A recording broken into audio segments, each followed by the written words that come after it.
ఛానల్ని లైక్ చేసి సబ్స్క్రైబ్ చేసుకోండి. అలాగే మీ విలువైన అభిప్రాయాన్ని కామెంట్ ద్వారా తెలపండి. Please subscribe and support my channel. Hi అండి, వెల్కమ్ టు అవర్ ఛానల్. నేను ఇప్పుడు చదివి వినిపించబోయే కథ యండమూరి వీరేంద్రనాథ్ గారు రచించిన నవల ధ్యేయం పార్ట్ 2. పార్ట్ 1లో అవినాష్ స్కూల్ నుంచి రావడం లేట్ అవుతుందని ప్రియతం మధ్యలో కనిపించడంతో అతని లూనా మీద ఇంటికి వస్తాడు. అది చూసిన పార్వతి వాడిని మందలిస్తుంది. నువ్వు నాకేం చెప్పుకో, అంతా డాడీకే చెప్పుకో అని తిడుతుంది. తర్వాత అవినాష్ నీరసంగా లోపలికి వెళ్ళిపోతాడు. తర్వాయి భాగంలోనికి వెళ్దాం. అవినాష్ని దింపేసిన ప్రీతం ఆ కాలనీలోనే ముందుకు వెళ్ళాడు. ఫ్లాట్ నెంబర్ 13 ముందు ఆఫ్ చేసి లోపలికి వెళ్ళాడు. అది సునీత వాళ్ళ ఇల్లు. సునీత భర్త ఏదో మందుల కంపెనీలో పనిచేస్తూ ఉంటాడు. నెలకి 15 రోజులు క్యాంపుల మీద తిరుగుతూ ఉంటాడు. మిగతా రోజుల్లో కూడా రాత్రులు ఇంటికి చాలా ఆలస్యంగా వస్తూ ఉంటాడు. అతడికి 42 ఏళ్ళు. సంసారం అంటే పెద్దగా పట్టదు. నడుము క్రింద భాగం కాస్త లావుగా ఉన్న సునీత అందంగానే ఉంటుంది.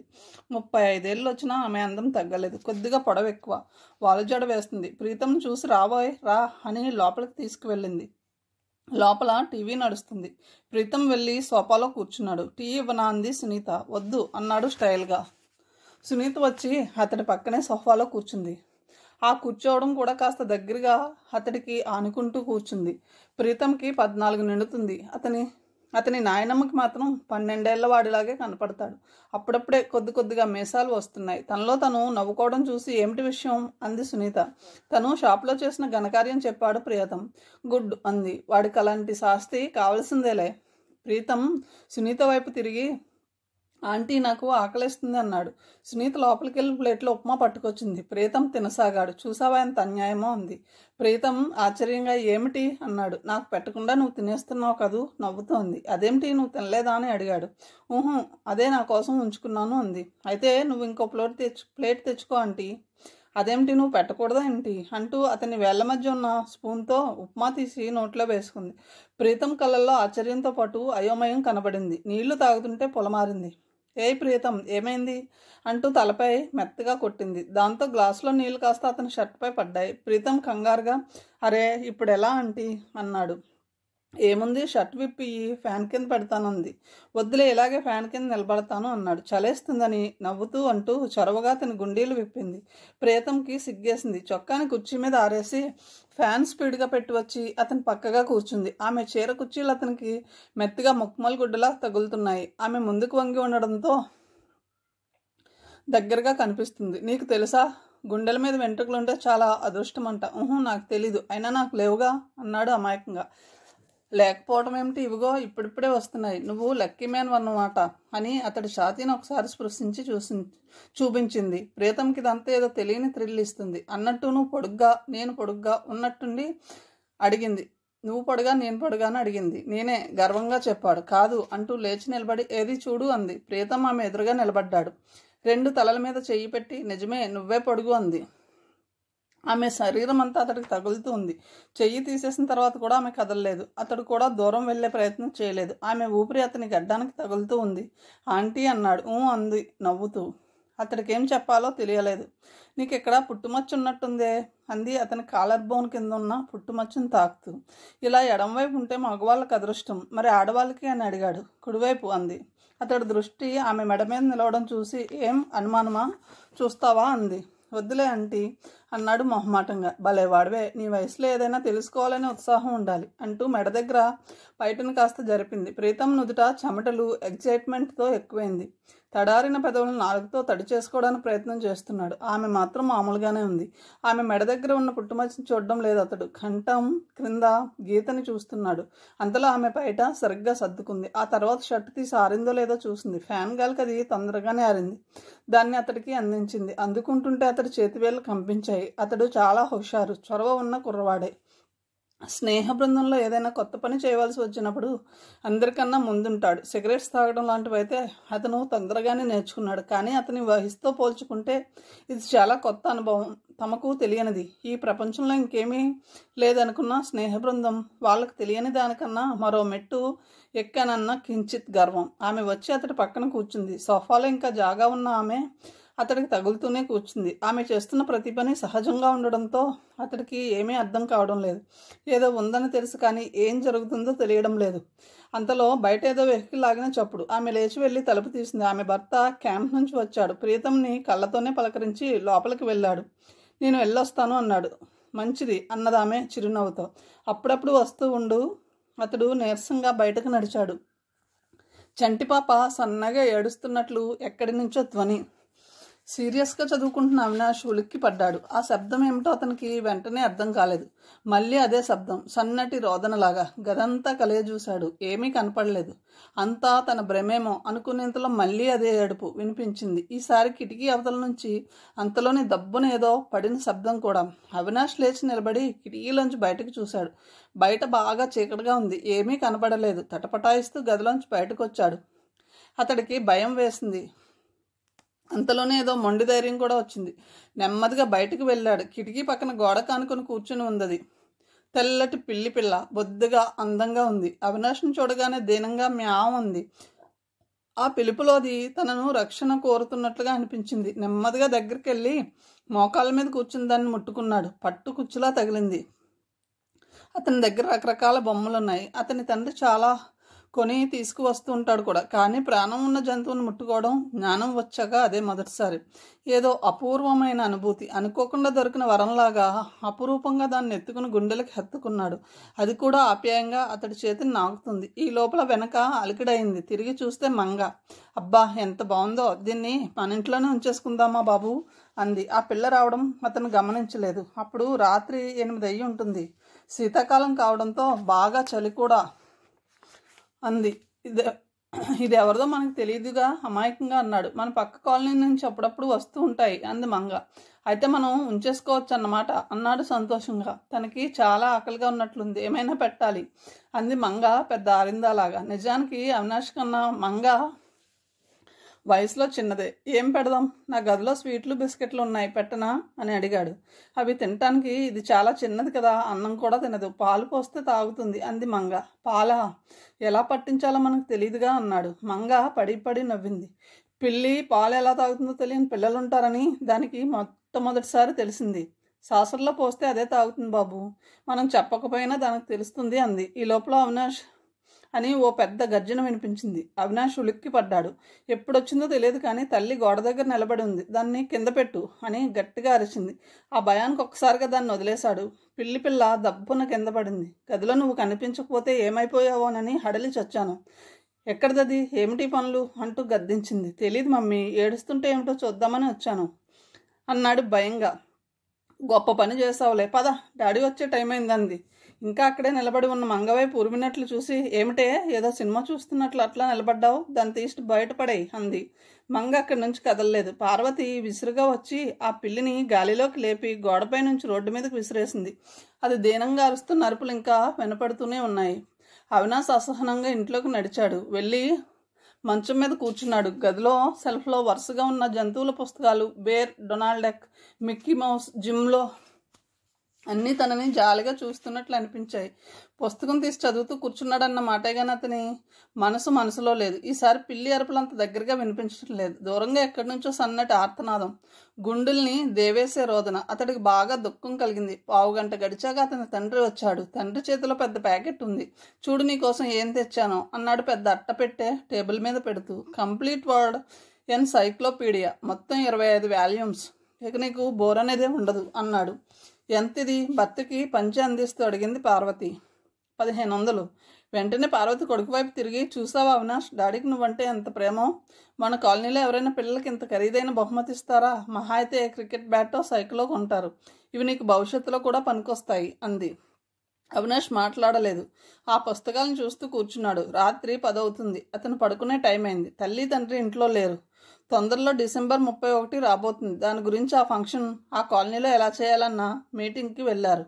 బాబు పాలు త్రాగి పడుకోమంది మమ్మీ అంటూ మంగ గ్లాస్ తీసుకొచ్చింది. ఆ పిల్ల కళ్ళల్లో కూడా ఏదో తెలియని విషాదం. అవినాష్ ఆ పాల గ్లాస్ అందుకున్నాడు. పాపం ఆ పిల్లకి దెబ్బ తగిలింది. రోడ్డు మీద పడినప్పుడు కాలు కూడా విరిగిందేమో. కుంటుకుంటూ గ్రౌండ్లోకి వెళ్ళింది అంది. అవినాష్ తాగుతున్న గ్లాస్ కింద పెట్టేశాడు. తాగండి బాబు, మళ్ళీ అమ్మగారు కోప్పడతారు. వద్దు, తీసుకెళ్ళిపో అన్నాడు.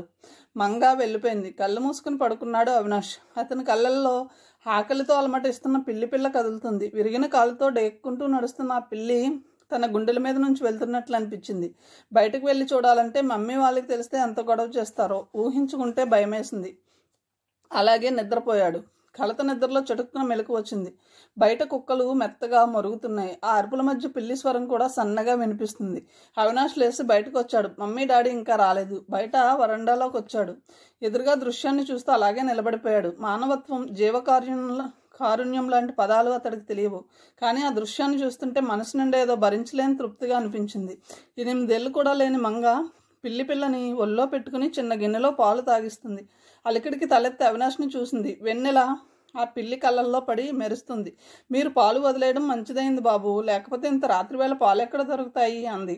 అతడు మాట్లాడలేదు. ఆ దృశ్యాన్ని అపురూపంగా చూస్తున్నట్టు నిలబడ్డాడు. ఇంతలో దూరంగా మరొక ఆకారం దగ్గరికి రావడం కనిపించింది. అది సావిత్రి. వచ్చి కూతురి దగ్గర కూర్చుని ఒక చిన్న డబ్బా మూత విప్పింది. ఏమిటిది అని అడిగాడు అవినాష్. పసుపు బాబు అంది సావిత్రి. ఆ పిల్లి పిల్ల మీదకి కుక్కలు ఎగబడుతూ ఉంటే ఇదేమో చెప్పకుండా పరిగెత్తింది. చీకటి కదా, రాయి తగిలింది. మోచేతులు మోకాళ్ళు కొట్టుకుపోయాయి. ఆ పిల్ల దెబ్బల మీద పసుపు వేసి గుడ్డతో తుడుస్తూ అంది. దీన్ని నేను ఉంచుకుంటున్నాను బాబు, మా గుడిసెకు తీసుకువెళ్ళిపోతున్నాను అంది మంగ సంతోషంగా. సావిత్రి చిరుకోపంతో దీనికి అసలు బుద్ధి లేదు, ఈ పిల్లిని పెంచుతుందట, అమ్మగారు దీనికి ఇచ్చే 10 రూపాయల జీతంతో పాలు కొంటుందట అంది. మంగ ధీమాగా తలెగరేసి, అన్నపూర్ణమ్మ గారింట్లో పనిచేస్తే ఇంకో 25 రూపాయలు ఇస్తామన్నారు, అక్కడ కూడా చేస్తా అంది. అవినాష్ గదిలోకి వెళ్ళి పడుకున్నాడు. అతడి కళ్ళల్లో నీళ్లు గిర్రును తిరుగుతున్నాయి. తను వదిలేసిన పాలతో పిల్లి పిల్ల కడుపు నిండిందన్న సంతోషము, మంగకు ఉన్నంత ధీమా జీవితం పట్ల తనకి లేనందున కలిగిన బాధో అతడికే తెలీదు.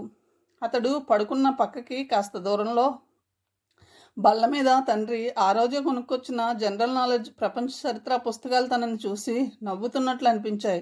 జ్ఞానం పుస్తకాల్లో ఉండదు, అనుభవాల్లో ఉంటుంది. అనుభవాలన్నీ కూర్చి గుచ్చిన జీవితపు దండలో ఉంటుంది. ఆ రోజు శనివారం. తల్లిదండ్రులు స్కూలుకు వచ్చి పిల్లల చదువు విషయంలో టీచర్స్ని కలుసుకోవడానికి కేటాయించిన రోజది. రాముతో కలిసి అతడి తల్లి కౌసల్య స్కూలుకి చేరేసరికి 11 అయింది. గేటు బయట ఎదురొచ్చింది రుక్మిణి. కౌసల్యాన్ని పలకరించింది. మీరందరినీ కలవడం అయిపోయిందా? ప్రీతం మార్కులు ఎలా వచ్చాయి? రుక్మిణి మొహం దుమదుమలాడింది. పోయినసారి కంటే తక్కువ వచ్చాయి. అప్పుడప్పుడు స్కూల్ ఎగ్గొడుతున్నాడట. క్లాస్లో సరిగ్గా చెప్పడం లేదు, ఇంట్లోనే చదువుకుంటానంటున్నాడు. అయినా ఈ రోజుల్లో టీచర్స్లో కూడా సిన్సియారిటీ లేదులేండి. తమ ట్యూషన్ పిల్లలకైతే ఎక్కువ వేస్తారు. మా ప్రీతం లాంటి వాళ్ళైతే ధైర్యంగా ఎదిరిస్తారు కదా, అందుకని తక్కువ మార్కులు వేస్తారు అంది. తన కొడుకు అశ్రద్ధను కూడా టీచర్స్ నేరంగా పరిగణించి తమ పిల్లల్ని సమర్థించే తల్లిదండ్రుల పెంపకంలో పిల్లలు ఎలా తయారవుతారో తెలియడానికి ఇదొక సజీవ ఉదాహరణ అనుకుంది కౌసల్య. మరేమీ మాట్లాడకుండా రుక్మిణి వద్ద సెలవు తీసుకుని కొడుకుతో సహా లోపలికి వెళ్ళింది. ప్రిన్సిపల్ ఆఫీస్ బయట ఎదురుపడింది పార్వతి. ఆమె కూడా రుసరుసలాడుతూనే ఉంది. ఏం జరిగింది అని అడిగింది కౌసల్య. టీసీ అడుగుదాం అనుకుంటున్నాను, మా వాడిని స్కూల్ నుంచి మార్చేయాలి అని జవాబిచ్చింది. దేనికి? ఏం జరిగింది అసలు? అర్థం పర్థం లేకుండా మాట్లాడుతున్నాడు ప్రిన్సిపల్. మా వాడేదో పిరమిడ్స్లో పాల్గొంటానని పేరిచ్చి ఆఖరి నిమిషంలో మానుకున్నాడట. అందుకేదో పెద్ద కొంపలు మునిగిపోయినట్టు మాట్లాడతాడు. మా అవినాష్ని మరీ స్ట్రిక్ట్గా పెంచుతున్నామంట. వాడికి ప్రీతం కావాలిట. మా పిల్లవాడికేం కావాలో మాకు తెలీదా? వాడికి ఫ్రీడమ్ కావాలట. ఇప్పుడు స్కూల్ మారిస్తే మరి అవినాష్ అడ్జస్ట్ అవుతాడా? ఆశ్చర్యంగా అడిగింది కౌసల్య. వాడిని అడగడం దేనికి? 4 రోజుల్లో వాడే సర్దుకుంటాడు. ఇప్పుడే మా వారి ఆఫీస్కి వెళ్ళి మాట్లాడి వచ్చాను అంది విసురుగా. కౌసల్య వాదించదలుచుకోలేదు. కుందేలుని పట్టకుండానే దానికి 3 కాళ్ళని వాదించే మూర్ఖులతో మాట్లాడడం అనవసరం. పార్వతి వెళ్ళిపోయాక ఆమె గురించి ఆలోచిస్తూ రాము క్లాస్ వైపు నడిచింది. మధ్యలో ఉన్న గ్రౌండ్లో చెట్టు కింద కూర్చొని కనిపించాడు అవినాష్. ప్రపంచంలోని దిగులంతా అతని మొహంలోనే కనపడుతుంది. క్లాస్ లేదా అని ఆశ్చర్యంగా అడిగింది. నాకు భయంగా ఉందంటే అమ్మ ఇక్కడికి వచ్చి ఇంగ్లీష్ టీచర్తో పోట్లాడి వెళ్ళింది అన్నాడు. చూడు అవినాష్, మీ నాన్నగారి విషయం, అమ్మ విషయం నీకు బాగా తెలిసినప్పుడు చెప్పకుండా పేరివ్వడం, ఆఖరి నిమిషంలో మానుకోవడం తప్పు కదా అంది సౌమ్యంగా.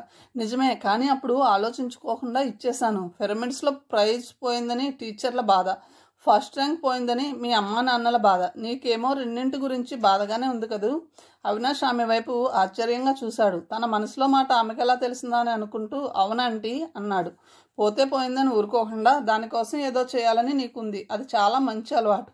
అందుకే దాని గురించి ఇలా బాధపడుతూ కూర్చుని టైం వేస్ట్ చేసుకోకు. ఫస్ట్ ర్యాంక్ నీకే వచ్చేటట్టు పట్టుదలగా చదువు. ఇలా క్లాసులు మానేసి చెట్ల కింద కూర్చుంటే ర్యాంక్ ఎలా వస్తుంది చెప్పు. ఇక ఫెర్మెంట్స్ సంగతి అంటావా? అలా ఒళ్ళు హోనం చేసుకుంటూనే కసరత్తులు చేస్తూనే ఆడే ఆటలంటే మీ అమ్మా నాన్నలకు భయం అయ్యి ఉండవచ్చు. నీకు ఎలాగూ చదరంగం ఆడడం బాగా వచ్చు కదా, అందులో ప్రాక్టీస్ చెయ్యి సానునయంగా అంది. కొంచెం ఆగి అవినాష్ నెమ్మదిగా లేచి క్లాస్ వైపుకు నడుచుకుంటూ వెళ్ళిపోయాడు. అతని నడకలో ఇప్పుడు కొత్త ఉత్సాహం కనబడుతుంది. కౌసల్య అక్కడి నుంచి తన కొడుకు క్లాస్ టీచర్ దగ్గరికి వెళ్ళింది. రాము ఎప్పుడూ క్లాస్లో ఫస్ట్ రాడు. అతనికి అవినాష్ లాగా క్లాస్ ఫస్ట్ రావాలని తపన లేదు. అతని తల్లిదండ్రులు కూడా అతన్ని ఫోర్స్ చేయరు. కానీ ఫస్ట్ ర్యాంక్ వచ్చిన వాడికి అతనికి మధ్య 4-5 మార్కులు తేడాయే ఉంటుంది. రాము చెస్, క్యారమ్స్ బాగా ఆడతాడు. వాటిల్లో ఎప్పుడూ ప్రైజ్ గెలవడానికి ప్రయత్నిస్తాడు. రాము టీచర్లను కలిసాక కౌసల్య తిరిగి ఇంటికి రాకుండా అవినాష్ వాళ్ళు క్లాస్ టీచర్ని కలుసుకుంది. ఆమె తనని కలవడానికి ఎందుకు వచ్చిందో ఆయనకి అర్థం కాలేదు. మీ అబ్బాయా నా క్లాసా అని అడిగాడు. కాదు అంది కౌసల్య. మీరేమీ అనుకోనుంటే ఒక్క విషయం అడగాలి. అడగండి అన్నాడు తను. మీ సబ్జెక్టు బాగా చదివే పిల్లల పట్ల మీరు ఎలా వ్యవహరిస్తారు? ఈ ప్రశ్నకి అతను కొంచెం ఆశ్చర్యపోయి నాకు పిల్లలంతా సమానమే, కాకపోతే బాగా చదివే వాళ్ళంటే కొంచెం అభిమానం, అందులో తప్పేముంది? ఆఫ్ కోర్స్ మిగతా పిల్లల ముందు దాన్ని ప్రదర్శించకూడదన్న విషయం నాకు తెలుసు అనుకోండి అన్నాడు. టీచర్లు కొందరిని స్పెషల్గా చూస్తే మిగతా వాళ్ళు బాధపడతారు. అలాగే ఒకరిని మిగతా వాళ్ళ ముందు తిడితే అతను బాధపడతాడు. ఊహించని వైపు నుంచి విమర్శ వచ్చేసరికి ఇంగ్లీష్ టీచర్ కొంచెం కంగారు పడ్డాడు. మీరు ఎవరి గురించి మాట్లాడుతున్నారో కొంచెం తెలుసుకోవచ్చా అని అడిగాడు. అవినాష్ గురించి అంది. అతను తప్పు చేసి ఉండవచ్చు, కానీ కాస్త అనునయంగా పక్కకు పిలిచి అడిగి ఉండవలసింది. అందరి ముందు మీరు అతన్ని తిట్టారు అంది. 15 రోజులు ప్రాక్టీస్ చేయించాం, ఆఖరి నిమిషంలో మానేశాడు, అందువల్ల ఆ కోపంలో తిట్టాను. అతడు చెప్పిన కారణం ఏమిటంటే మా డాడీ వద్దన్నారు, అందుకనే మానేశాను అని. ఎంత సిల్లీగా ఉన్నదో చూశారు కదా. ఏదో ఆరోగ్యం బాగాలేదంటే అది వేరే విషయం, కౌసల్య అంది. 15 రోజులు కష్టపడి ప్రాక్టీస్ చేసి చివరి రోజు ఎందుకని మానేశాడు అని మీరు ఒక్కసారి ఆలోచించి ఉండవలసింది. అవినాష్ చాలా పిరికివాడు, భయస్తుడు, అయినా అంత కష్టపడి ప్రాక్టీస్ చేశాడంటే దానికి కారణం ఎవరో తెలుసా టీచర్? మీరే. మీ మెప్పు పొందాలన్న ఆరాటమే తల్లిదండ్రులను అడగకుండా అతను పేరిచ్చేలా చేసింది. కానీ చివరి నిమిషంలో తల్లిదండ్రులు కల్పించుకోవడంతో అతడు బాగా కృంగిపోయాడు. దానికి తోడు మీరు బాగా తిట్టడంతో మరీ డిప్రెస్ అయిపోయాడు. ఇంగ్లీష్ టీచర్ చాలాసేపు మౌనంగా ఉండి ఐఎమ్ సారీ, నేనంత దూరం ఆలోచించలేదు, నా కోపం అతని మీద చూపించడం తప్పే, ఈరోజే అవినాష్తో మాట్లాడతాను అన్నాడు. అతని దగ్గర సెలవు తీసుకుని వచ్చేసింది కౌసల్య. ఇంగ్లీష్ టీచర్ ఆమె వెళ్ళిన వైపే చూస్తూ నిలబడిపోయాడు. అతని మనసులో ఎందుకో తనకి చిన్నప్పుడు ఇలాంటి తల్లి ఉండుంటే బాగుండు అని అనిపించింది. డిసెంబర్ 31వ తేదీ రాత్రి 8 గంటలు అవుతుంది. కాలనీ మధ్య పార్కులో లైట్ల వెలుగు దేదీప్యమానంగా ఉంది. ఆ కాలనీలో జనమంతా అక్కడ చేరారు. ఓ పక్క కొందరు పిల్లలు చెస్, క్యారమ్స్ ఆడుతున్నారు. మరి కొందరు పిల్లలు చలిమంటలు వేసి చుట్టూ కేరింతలు కొడుతూ తిరుగుతున్నారు. కాస్త దూరంగా వేసిన టెంట్లో ఆడవాళ్లు వంట పనిలో నిమగ్నమై ఉన్నారు. శంకరానికి చాలా చిరాగ్గా ఉంది. పార్కు మధ్యలో వేసిన కుర్చీల్లో ఒక దాంట్లో ముళ్ళ మీద కూర్చున్నట్లు కూర్చుని ఉన్నాడు అతను. పక్కన కొందరు మగవాళ్ళు రమ్మీ ఆడుతున్నారు. శంకరం కూడా రోజు క్లబ్లో ఆడతాడు, కానీ ఆ లెవెలే వేరు. అక్కడంతా అతనికి సమాన స్థాయిలో ఉన్న వాళ్ళో లేక పై స్థాయి వాళ్ళో. ఇక్కడ స్టేక్ కూడా లేదట. అతడికి చిరాగ్గా ఉంది. కారణం, ఆ రోజు క్లబ్లో బ్రహ్మాండమైన పార్టీ ఉంది. సీట్లు బుక్ చేస్తానంటే పార్వతి వద్దంది. ఆ రోజు ప్రైజ్ డిస్ట్రిబ్యూట్ చేయమని ఆమెని ఆ కాలనీ వాళ్ళు అడిగారు. ఆ గుర్తింపు ఆమెకు చాలా సంతోషాన్ని ఇచ్చింది. ఆమె కాదంటే అదే కాలనీలో ఉన్న కిరాణా కొట్టు యజమాని భార్య శకుంతలని పిలుస్తారు. కాలనీలో తన ఆధిపత్యానికి అది దెబ్బ. అందువల్ల భర్తని ఈ ప్రోగ్రాంకి రావడానికి బలవంతంగా ఒప్పించింది. అదే టైంకి అవినాష్ తన గదిలో ఒంటరిగా కూర్చుని పుస్తకాలు చదువుకుంటున్నాడు. క్రితం నెలలో తప్పిపోయిన ఫస్ట్ ర్యాంక్ ఈసారి రాకపోతే మాట దక్కదని అతని తల్లిదండ్రులు చెప్పారు. సడన్గా అందరూ గ్రౌండ్లోకి వచ్చారు. ఆడవాళ్ళంతా ఒక పక్క, మగవాళ్ళంతా ఒక పక్క కుర్చీల్లో కూర్చుని ఉన్నారు. కౌసల్య ఏదో క్విజ్ ఏర్పాటు చేసింది. శంకరానికి చిరాకు మరింత ఎక్కువైంది. స్కూళ్ళు, కాలేజీ లెవెల్లో క్విజ్ అంటే అర్థం ఉంది, కానీ ఇలా పిల్లల తండ్రులైన తర్వాత కూడా ఏమిటి క్విజ్ అనుకున్నాడు. కౌసల్య మైక్ దగ్గర ఒక్కొక్క క్వశ్చన్ అడగడం ప్రారంభించింది. అందరికీ పేపర్లు, బాల్ పాయింట్ పెన్లు ఇవ్వబడ్డాయి. ఆమె ఏం ప్రశ్నలు అడుగుతుందా అని అందరూ ఉత్సాహంగా చూస్తున్నారు. శంకరం కూడా నిరాసక్తంగా పెన్ తీసుకున్నాడు. అయినా ఈ ఆడవాళ్ళకి జనరల్ నాలెడ్జ్ కానీ పాలిటిక్స్ నాలెడ్జ్ కానీ ఏముంటుందని, ఏం సమాధానాలు ఇస్తారని అతని అభిప్రాయం. మైక్లో కౌసల్య మొదటి ప్రశ్న వేసింది. పెళ్ళయ్యాక మీ భార్యతో మీరు మాట్లాడిన మొదటి మాట ఏది? జనంలో ఒకసారి కలకలం రేగింది. వెధవ ప్రశ్న, ఎవరికి గుర్తుంటుంది? అతను పార్వతితో ఏం మాట్లాడాడో అనుకున్నాడు శంకరం. జవాబు రాయడానికి కొంచెం టైం ఇచ్చి కౌసల్య రెండవ ప్రశ్న వేసింది. మీ భార్యకు మీరు మొదట కొనిచ్చిన చీర రంగేది, ధర ఎంత? బోడి ప్రశ్న. తను కొనివ్వడం ఏమిటి, అన్నీ పార్వతే కొనుక్కుంటుంది. పెళ్లి కాగానే మామగారు బెంగళూరు, ఊటీ పంపించారు. అక్కడ ఏదో కొనిచ్చినట్టు గుర్తు, రంగు మాత్రం గుర్తు రావడం లేదు. ఆడవాళ్ళు మాత్రం ప్రశ్నలకు జవాబులు ఫిలప్ చేస్తున్నారు. గుర్తు లేదు అని అతను సమాధానం రాశాడు. తర్వాత ప్రశ్న, మీరు మీ భార్య మాత్రమే కలిసి చూసిన మొదటి సినిమా ఏది, ఎక్కడ? ఇవేం ప్రశ్నలు రా బాబు అనుకున్నాడు శంకరం. గుర్తు లేదు అని రాశాడు. మీ అమ్మాయి పుట్టినప్పుడు మీరు మీ భార్యతో మాట్లాడిన మొట్టమొదటి మాట ఏమిటి? ఏం మాట్లాడారు? జ్ఞాపకం రావడం లేదు. అప్పుడు నేను ఊళ్ళో లేను అని రాశాడు. మళ్ళీ ఆ సమాధానం కరెక్ట్ కాదనిపించింది. ఊళ్ళో లేకపోతే వచ్చిన తర్వాత ఏం మాట్లాడాలో గుర్తులేదు. ఏదో రాయాలి కాబట్టి నీ ఆరోగ్యం ఎలా ఉంది అని అడిగానని రాశాడు. మీ అమ్మాయికి ఈ రోజు నాటికి వయసు ఎంత? అవినాష్ జనవరి 12న పుట్టాడు, కానీ సంవత్సరం గుర్తులేదు. తన పెళ్ళి ఎప్పుడైందో గుర్తు తెచ్చుకోవడం ప్రయత్నించాడు. పెళ్ళైన 2 సంవత్సరాలు పుట్టినట్టు గుర్తు. అతడు ఆలోచిస్తుండగానే టైం అయిపోయింది. తర్వాత ప్రశ్న, మీ అమ్మాయికి ఇష్టమైన రంగేది?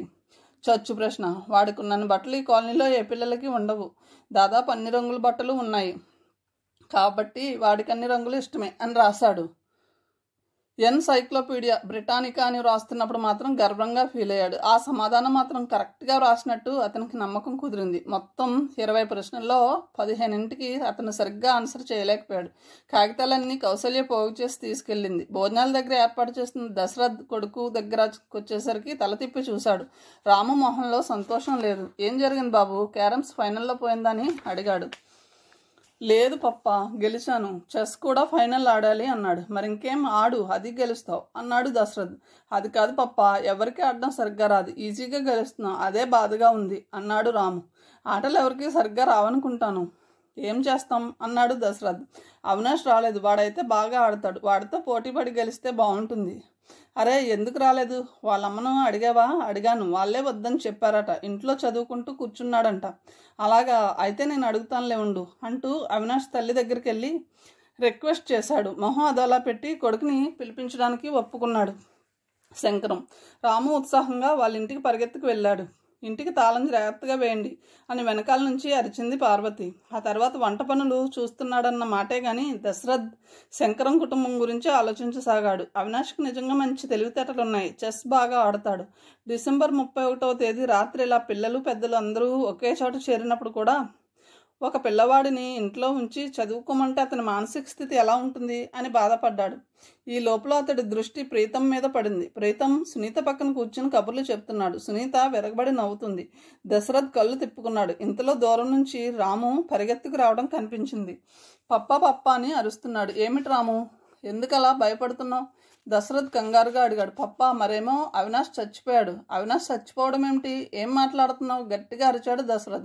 అప్పటికే అందరూ దగ్గరికి వచ్చేశారు. అవును పప్ప, అవినాష్ చచ్చిపోయాడు. ఏడుస్తున్నాడు రాము.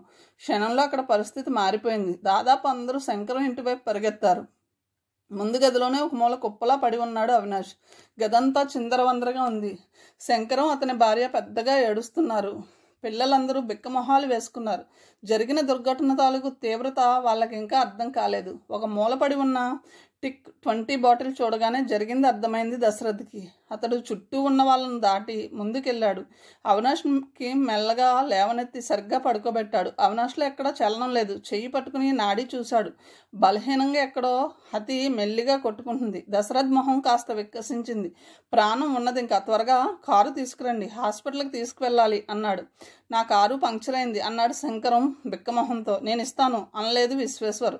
కేసులు, పోలీసులు, ఆసుపత్రి జంజాటం అంతా అతనికి ఇష్టం లేదని అతని మొహమే చెప్తుంది. దశరథ్ అతని మీద నుంచి చూపు తిప్పుకున్నాడు. అంతలో పక్క నుంచి నా కారు తీసుకెళ్ళండి బాబు అన్న స్వరం వినపడింది. అది కిరాణా కొట్టు యజమానిది. పార్వతి ఎప్పుడూ అసహించుకునే కిరాణా కొట్టు యజమాని అతను. దశరథ్ ఎందుకు అప్రయత్నంగా పార్వతి వైపు చూశాడు. కొడుకు పరిస్థితి చూసి ఆమె కన్నీరు మున్నీరుగా దుఃఖిస్తోంది. 15 నిమిషాల్లో అవినాష్ని ఆసుపత్రిలో చేర్పించడం జరిగింది. దశరథ్, శంకరం, పార్వతి ఆసుపత్రికి వెళ్లారు. అవినాష్కి అలా అయిందన్న బాధ కన్నా ప్రోగ్రాం అప్సెట్ అయిందన్న బాధ చాలా మందిలో కనిపిస్తుంది. శ్రీలక్ష్మి దాత్రిని తీసుకుని రుసరుసలాడుతూ ఇంటికి వెళ్ళిపోయింది. ఎందుకు వచ్చిన ప్రోగ్రాంలు ఇవి, వద్దంటే విన్నారా అని దూరం నుంచి ఎవరో అనుకుంటూ వెళ్ళడం వినపడింది. కౌసల్య పిల్లల్ని పరికించి చూసింది. వాళ్ళ భోజనం టైం దాటింది.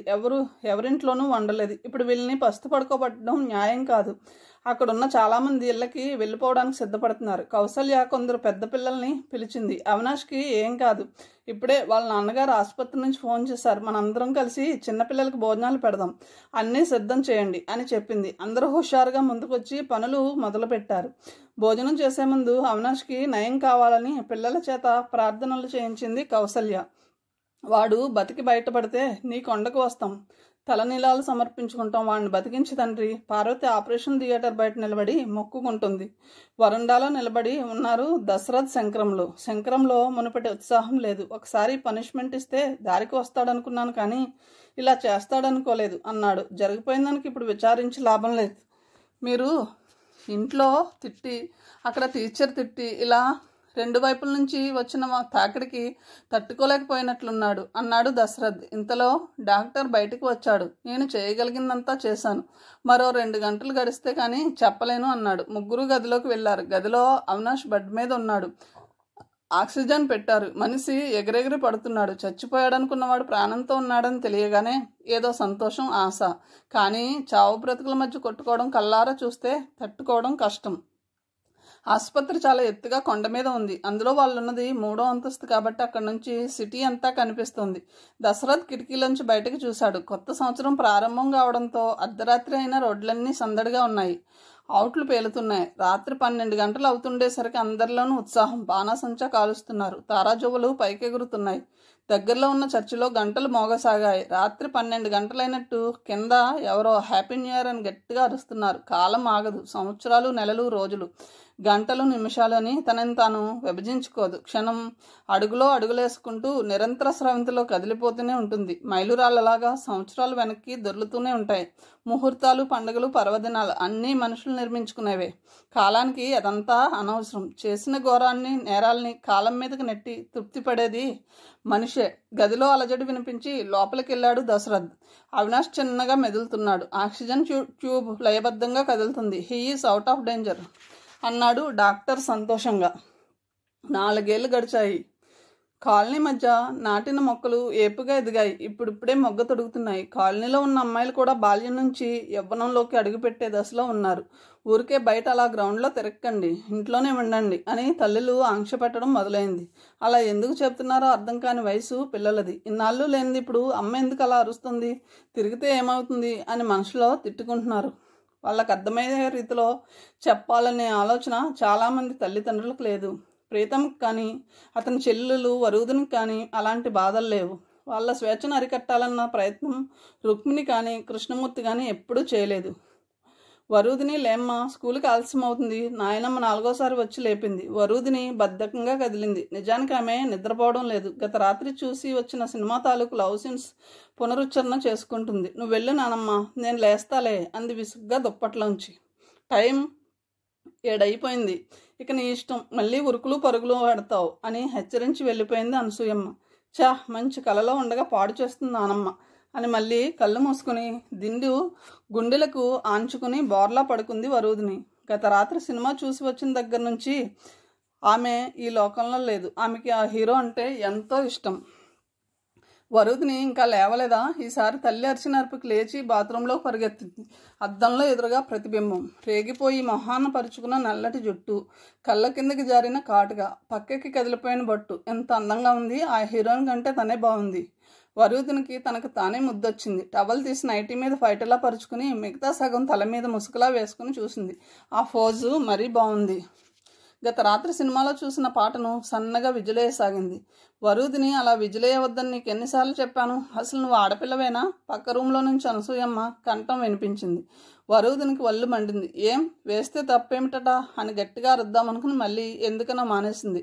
ప్రీతం పొద్దున లేచిన దగ్గర నుంచి రాత్రి పడుకునే వరకు ఇంట్లో గట్టిగా విజిల్ వేసుకుంటూనే తిరుగుతాడు. అతనిని ఎవ్వరూ ఏమీ అనరు. కానీ తనని మాత్రం ఈ నాయనమ్మ ఎప్పుడు 1000 కళ్ళతో పరిశీలిస్తూ హెచ్చరిస్తుంటుంది. ఆ విషయంలో తల్లే నయం, ఎప్పుడు తననే సపోర్ట్ చేస్తుంది. నీవంటే నాకు ఇదయ్యో, పందెం నీ అంత చూస్తా పదయ్యో విజిలేసుకుంటూ వంటింట్లోకి వచ్చి కాఫీ తాగడం మొదలుపెట్టింది. తాగడం పూర్తి చేసి తన గదిలోకి వస్తూ చూసింది అతన్ని. పేపర్ అడ్డం పెట్టుకుని దొంగ చూపులు చూస్తున్నాడు. వరూధిని గుండె జల్లుమంది. దాదాపు పరిగెత్తుతున్నట్లు తన గదిలోకి నడిచింది. అతడు వరుసకి మావయ్య అవుతాడు. ఊరి నుంచి వచ్చి 2 రోజులే అయింది. వచ్చినప్పటి నుంచి ఇలాగే చూస్తున్నాడు. రాత్రి సినిమాకి అతను కూడా వచ్చాడు. ఆ హీరో అంత బాగా కాకపోయినా మనిషి బాగుంటాడు. పేరు కూడా రజనీకాంత్ అట. వీటన్నిటికన్నా ముఖ్యంగా తనని ఆకర్షించడానికి ప్రయత్నిస్తున్నాడు. అది వరూధినికి తృప్తినిచ్చిన విషయం. అల్మారా దగ్గర ఏదో పనున్నట్టు గదికి అడ్డంగా నడుస్తూ మళ్ళీ ద్వారంలో నుంచి హాల్లో కూర్చున్న అతన్ని చూసింది. తనను చూడ్డానికే ఆమె అలా నడిచిందని అతను గమనించినట్లు సన్నగా నవ్వాడు. సోఫాలో వెనక్కి వాలి ఈసారి పక్క నుంచి చూస్తున్నాడు. మళ్ళీ ఏదో పనున్నట్టు వంటింట్లోకి వెళ్ళింది. ఆమెకు తెలియకుండానే నడకలో వయ్యారం చోటు చేసుకుంది. టైం అవుతూ ఉండడంతో గబగబా స్నానం ముగించి స్కూల్ యూనిఫామ్ వేసుకుంది. నైటీలో కంటే ఈ యూనిఫామ్లో తను ఇంకా బాగుంటుంది. బ్యాగ్ తీసుకుని హడావుడిగా బయటకు వెళ్తుంటే సడన్గా అడ్డొచ్చాడు రజనీకాంత్. తూలి పడిపోతున్న ఆమెను పట్టుకుని ఆపాడు. వరూధిని వల్లు జల్లుమంది. ఏదో సినిమాలో ఇలాగే జరుగుతుంది. అబ్బా, ఆ స్పర్శ ఎంత బాగుంది. ఒంట్లో కరెంట్ ప్రవహిస్తున్నట్టు అనుకుంది. ఊహించుకోవడంలో కంటే ప్రాక్టికల్గా ఉండే ఆనందం మొట్టమొదటిసారి తెలిసింది. సారీ అని వదిలేశాడు. వరూధిని బయటికి పరిగెత్తింది. మధ్యాహ్నం వరకు స్కూల్లో ఆమెకి ఇతడి గురించిన ఆలోచనలే. 3ంటికి ఆమె స్కూల్ నుంచి వచ్చేసరికి అతను లేడు. దిగులుగా అనిపించింది. యూనిఫామ్ తీసేసి తనకి ఇష్టమైన ఎరుపు రంగు చుడీదార్ వేసుకుంది. అద్దంలో చూసి తల సవరించుకుంటుంటే తలుపు దగ్గర అలకడైంది. తల తిప్పి చూస్తే రజనీకాంత్. అతడి మొహం దిగులుగా ఉంది. ఈ రాత్రే వెళ్ళిపోవాలట. మా నాన్న టికెట్ల కోసం వెళ్ళాడు అన్నాడు. అంది దిగులుగా. చేతికి అందిన ఆనందం, జారిపోతున్న బాధ. ఇవాళ కూడా నిన్ను సినిమాకి తీసుకెళ్దామనుకున్నాను. నీకు ఆ హీరో అంటే చాలా ఇష్టమట కదా. వరూధిని కళ్ళు తడి అయ్యాయి. తనకు హీరో ఇష్టమంటే అతని పట్ల అసూయ పడకుండా ఆ సినిమాకి తీసుకెళ్తానంటాం ఎంత త్యాగం. అంటే ఇతను తనని ప్రేమిస్తున్నాడన్నమాట. తన కోసం త్యాగం కూడా చేయదలుచుకున్నాడు. తనెంత అదృష్టవంతురాలు. ఆలోచనలో అతను దగ్గరగా వచ్చి నిలబడడం గమనించలేదు. ఆ చేరువ ఆమెకి ఇబ్బందిగాను ఇష్టంగానూ ఉంది. వరూధిని, నువ్వు చాలా బాగుంటావు అన్నాడు మెల్లగా. వరూధిని సిగ్గుతో తల దించుకుంది. నువ్వంటే నాకు చాలా ఇష్టం అన్నాడు ఆమె చేతిలో చేతిని తీసుకుంటూ. ఆమెకి అంతకుముందు చూసిన సినిమా గుర్తొచ్చింది. హీరో అడగగానే హీరోయిన్ ఒప్పుకోకూడదు. ముందు నో అనాలి. కొంతకాలం బతిమాలించుకుని అతను కాళ్ళ వేళ్ళ పడ్డాక, ఏదో ఒక ఉదాత్త సంఘటన జరిగాక అప్పుడు తన అంగీకారం తెలపాలి. ఇదంతా కాకపోతే కనీసం అతడు ప్రపోజ్ చేసి తను నో అన్నాక కొంతకాలం తన వైపు దీనంగా, తన అంగీకారం కోసం దూరం నుంచి మౌనంగా చూస్తూ నిలబడాలి. అప్పుడు తనకి జాలేసి ఎస్ అనాలి. కానీ వరూధిని అంతకాలం ఆగలేకపోయింది. అసలు నో అనడానికి ఆమె మనసు అంగీకరించడం లేదు. ఆమె అలాగే నిలబడి ఉంది. అతడు ఆమె చేతిని తన చేతిలోకి మళ్ళీ తీసుకుని గట్టిగా నొక్కుతూ ఐ లవ్ యూ అన్నాడు. నన్ను ప్రేమిస్తున్నావా అడిగింది అమాయకంగా. చాలా గాఢంగా. అసలు నిన్ను వదిలి వెళ్ళాలని లేదు అన్నాడు. మరి ఉండిపోవచ్చుగా. మా నాన్న ఊరుకోడు. కాలేజీ కూడా తెరిచారు. వరూధిని మాట్లాడలేదు. అతడి స్పర్శ ఆమెకి వివసరాలని చేస్తుంది. మరి నీ గుర్తుగా నాకేమిస్తావు అని అడిగాడు. నా దగ్గరేముంది ఇవ్వడానికి? ఒక ముద్దిస్తావా మెల్లగా అడిగాడు. వరూధిని నో అందామనుకుంది. అనేలోగానే అతడు దగ్గరగా వచ్చాడు. అతడి శ్వాస ఆమె బొగ్గల మీద వెచ్చగా తగులుతుంది. వరూధిని కళ్ళు గట్టిగా మూసుకుంది. ముద్దు ఎలా ఉంటుంది? ఇవ్వనంటే బాధపడతాడేమో. ఏం చెప్పాలి అనుకునే లోపుగానే అతడి పెదవులు ఆమె బొగ్గని స్పృశించాయి. ఆమె అప్రయత్నంగా దూరంగా జరిగింది. అతడు కూడా మొహం వెనక్కి తీసుకుని, ఏం కోపం వచ్చిందా? నీకు ఇష్టం లేకపోతే వద్దులే, బలవంతం చేయను అన్నాడు. అతని త్యాగానికి ఆమె కదిలిపోయింది. నాకు సిగ్గేస్తుంది బాబు అని 2 చేతుల్లో మొహం దాచుకుంది. గత రాత్రి సినిమాలో హీరోయిన్ అలాగే చేసింది. అతడు 2 చేతులని తన చేతిలో పట్టుకుని దూరంగా విడదీశాడు. మొహం మీదకి వంగి పెదాల మీద ముద్దు పెట్టుకున్నాడు. అదేదో మత్తు. ఏం జరుగుతుందో తెలియడం లేదు. తీయటి స్పర్శ శరీరం అంతా ప్రవశిస్తున్నట్టు గమ్మత్తుగా ఉంది. అతడు ఈసారి ఆమె భుజాల చుట్టూ చేయవేసి దగ్గరికి లాక్కొని పెదాల మీద మళ్ళీ గట్టిగా ముద్దు పెట్టుకున్నాడు. ఈసారి అతడి నాలుక ఆమె కింద పెదవిని నెమ్మదిగా స్పృశించింది. అతడి చెయ్యి ఆమె భుజం చుట్టూ తిరిగి ముందుకు వచ్చింది. ఎవరది? అనసూయమ్మ స్వరం విని చటుక్కును వదిలేశాడు. గబగబా పక్క రూంలోకి వెళ్ళిపోయాడు. వరూధిని భయంతో వణికిపోయింది. నానమ్మ చూసేసింది. ఇప్పుడెలా? తనేం చెప్పాలో ఇంకా తేల్చుకునే లోపుగానే అనసూయమ్మ గదిలోకి వచ్చింది. ఆవిడ చూపులు గదినంతా పరికించి చూస్తున్నాయి. రజనీకాంత్ ఎప్పుడో బయటికి చెక్కేశాడు. ఎవరే ఇప్పుడు నీ గదిలోంచి వెళ్ళింది? ప్రీతం కాదుగా అనుమానంగా అడిగింది. అప్పుడు గమనించిన వరూధిని ఆవిడ కళ్ళకు కళ్ళజోడు లేకపోవడం. కళ్ళజోడు లేకుండా అనసూయమ్మ ఏమీ చూడలేదు.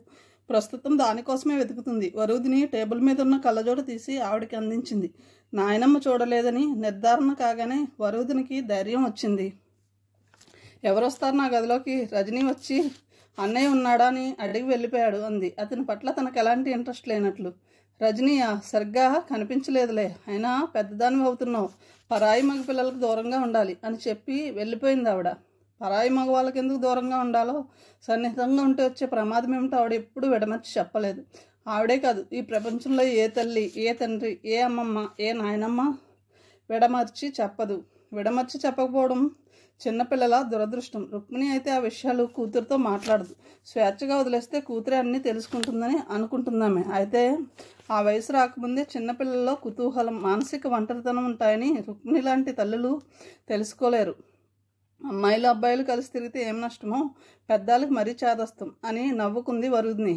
స్త్రీ పురుషుల సంబంధం అంటే కేవలం ప్రేమ. ఈ ప్రేమలో ఆనందం, కోపం, అలక, విరహం ఇవన్నీ ప్రదర్శించుకోవాలి. అప్పుడే ఈ ప్రేమ గాఢతరం అవుతుందని చూసిన సినిమాల ద్వారా అంచనాకు వచ్చింది వరుదిని.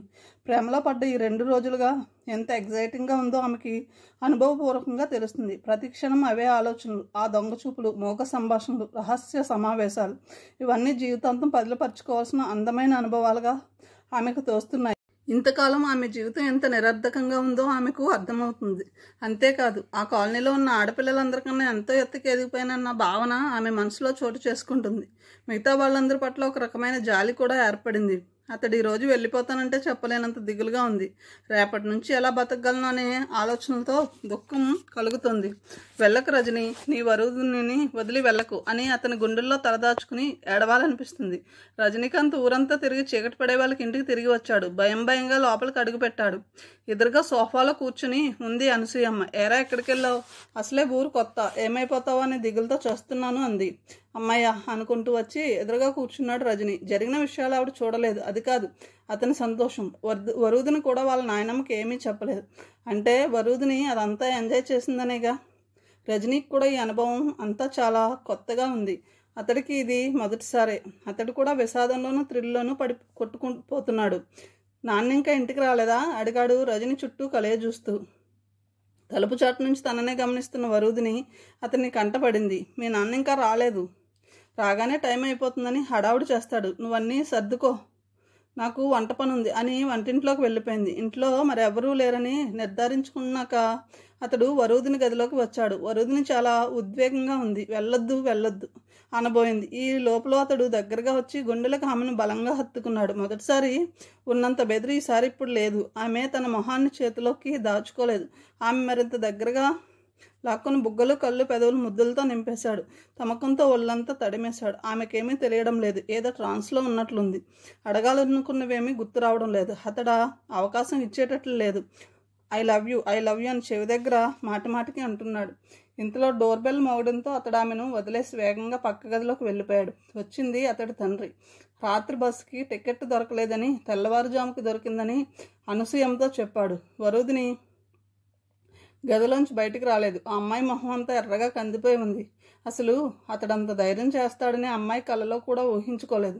ఇంట్లో నానమ్మ ఉండగానే అంత ధైర్యంగా వచ్చి తనతో ఐ లవ్ యూ అన్నాడంటే ఎంత గాఢంగా ప్రేమిస్తున్నాడు, ఎంత ధైర్యంగా ఏ పనైనా చేయగలడో అర్థమై ఆమెకి అతని పట్ల ప్రేమ మరింతగా పెరిగింది. రజని అతని తండ్రి కలిసి భోజనం చేశారు. ఈ లోపల ప్రియతం కూడా వచ్చేశాడు.